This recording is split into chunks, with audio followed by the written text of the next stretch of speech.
Online ক্যাসিনোর মূল হোতা সাজাপ্রাপ্ত সেলিম প্রধান এবার উপজেলা নির্বাচন করছেন। তিনি নারায়ণগঞ্জের রূপগঞ্জ উপজেলা থেকে চেয়ারম্যান পদে নির্বাচন করছেন। 2019 সালে ক্যাসিনো কাণ্ডে গ্রেপ্তার ও দুর্নীতি দমন কমিশনের মামলায় 4 বছর সাজাও খেটেছেন। আরও 3টি মামলা বিচারাধীন রয়েছে। তবে উপজেলা পরিষদ আইন বলছে, কোনো নৈতিক স্খলজনিত ফৌজদারি অপরাধে দোষী সাব্যস্ত হয়ে 2 বছর কারাদণ্ডে দণ্ডিত হলে এবং মুক্তি লাভের পর 5 বছর অতিবাহিত না হলে কোনো ব্যক্তি চেয়ারম্যান ও ভাইস চেয়ারম্যান নির্বাচিত হওয়ার যোগ্য হবেন না। তদন্ত সংশ্লিষ্ট সূত্র জানায়, সেলিম প্রধান বাংলাদেশের প্রথম অনলাইন ক্যাসিনো চালু করেন। তিনি গুলশান ও বনানীতে P24 এবং T21 অনলাইন নামে অনলাইনে ভিডিও গেম খেলার প্ল্যাটফর্ম চালু করেন। পরে 2018 সালের 18 ডিসেম্বর সেগুলোকে অনলাইন ক্যাসিনোয় রূপান্তর করেন। ওই অনলাইন ক্যাসিনোর প্রধান কেন্দ্র ছিল ফিলিপাইনে। ক্যাসিনো বিরোধী অভিযান চলাকালে 2019 সালের 30 সেপ্টেম্বর হযরত শাহজালাল আন্তর্জাতিক বিমানবন্দরে থাইল্যান্ডগামী বিমান থেকে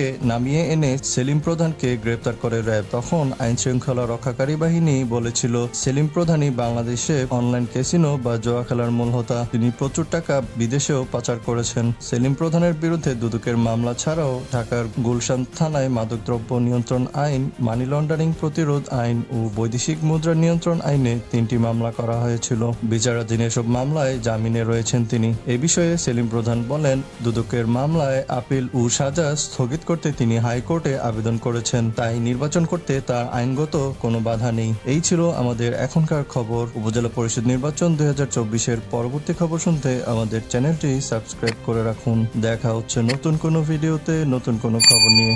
আল্লাহ হাফেজ।